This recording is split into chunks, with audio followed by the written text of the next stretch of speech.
Video is being recorded on Wednesday, October 4th, 2023. Thank you so much for tuning in. Please subscribe to the channel. Thank you.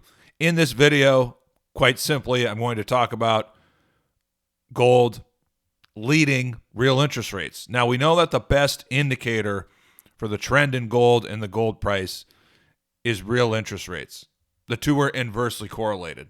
And what I want to show you in this video is essentially gold at turning points, at important turning points in the gold market, it leads real interest rates. This happens with respect to tops and bottoms. And look, I have to do this video.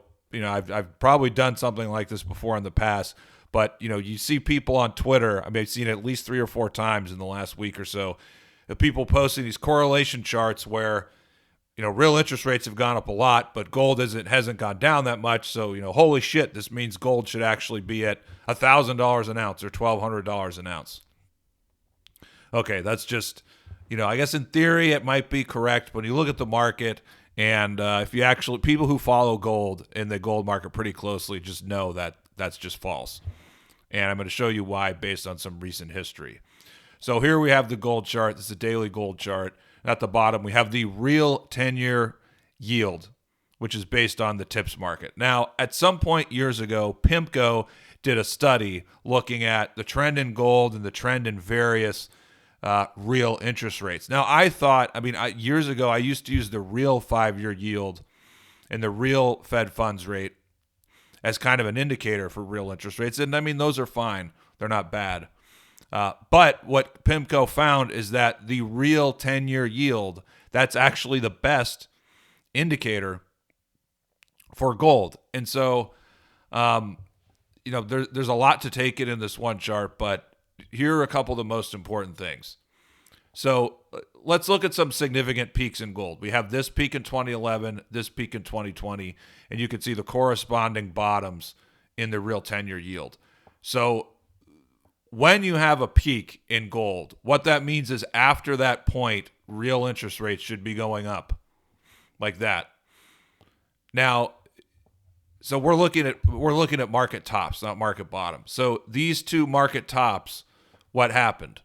Well, real interest rate, the real 10-year yield actually kept declining. So gold should have, it should have kept going up, but it didn't. Here it consolidated, then it broke down. So this was an example of gold, this major top in gold, leading real interest rates. Same thing happened again. Let's look at, so we have this peak here, August of 2020, 3 years and a month ago, or 2 months ago. Here's the bottom in the real 10-year yield. Or here's the corresponding bottom, what should have been the bottom. But this actually was the bottom right here. So, I know it's a little bit more of a bottom here, but we can see that, gold had already started to correct. It didn't come back here. It didn't, it wasn't able to come back, and retest or make a new high. Even though right here, look at the real 10-year yield. This is a new low in the real 10-year yield. So, gold was already well into a correction here. We saw it in the stocks, despite the fact that it took a while. Look how long it took for the real 10-year yield to start moving up considerably. It wasn't really until, even at the very beginning of 22, and then, you had the invasion into Ukraine, and so that's, that was that. And then the real 10-year yield really exploded. But the point is, gold peaked here, well before you started to see a big increase in the real 10-year yield. So again, what we're looking at, both these points, the gold price was leading its best indicator. And now here's 2 examples of the other happening. Let's go back to here. The mid 2000s. This is really interesting. Gold had this massive breakout. This is one of the most significant breakouts in its history. This is breaking out of like a 20-year base here. The real 10-year yield was actually trending higher into the breakout. So I mean, this was another time where, I mean, there wasn't Twitter, but,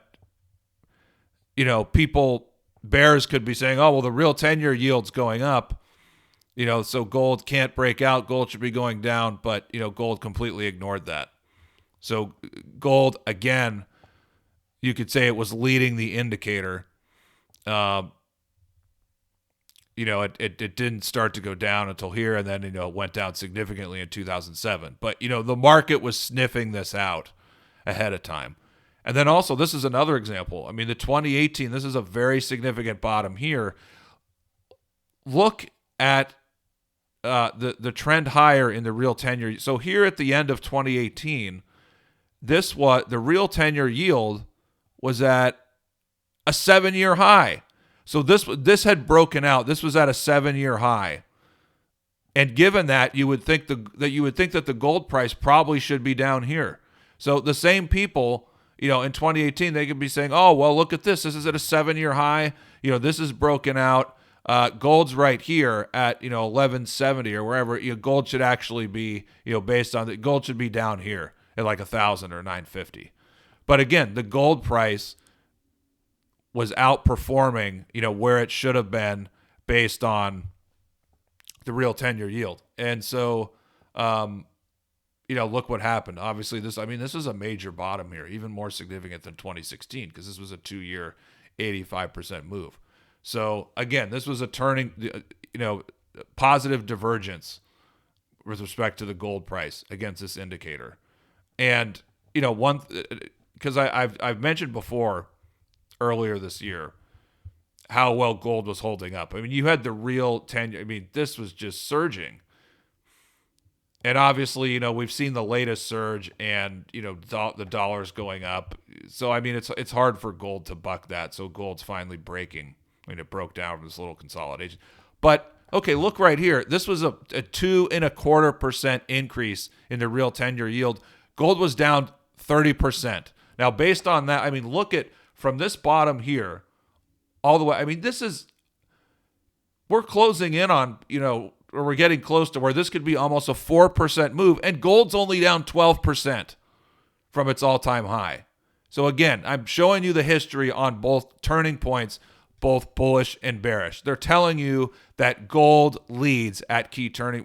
So we're seeing it again, back to this one, gold, the real 10-year yield, again, 7-year high. It was it trended up like this, since the 2016 peak. It trended up like that.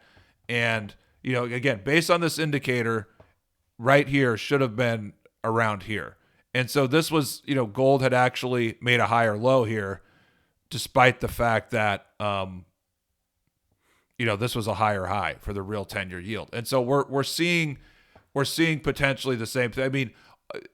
Gold, whether it bottoms at, 1775 or 1750 or, wherever, it's going to probably come, bottom somewhere around here in this area. And it's probably going to be a higher low. And that's going to be another positive divergence, similar to this. So again, this is a big bird's eye view. This doesn't necessarily correspond to the next couple months or the next, maybe the next couple quarters. But gold is holding up really well based on this record move in the real 10-year yield and real interest rates as a whole. This record upside move, gold is only 12% off its high. Now, it's probably going to come down more. But, again, what is the history telling us? This gold leads real interest rates at key turning point. And this is a turning point. Whether it's going to be in 2 months or 6 months or 5 months or whatever, gold is leading again because gold is held up so well and it's not making a lower low, despite the fact that, look at the real 10-year yield. You could say, oh, well, this means that gold should be down here to that. No, it doesn't. So, I get it. A lot of people who are not gold people, they just don't know how the market really works. But there it is. So I know I babbled on here, but hopefully that was informative. The bottom line is gold leads real interest rates at major turning points, and it's setting up to do so again during the coming major turning point in the gold market.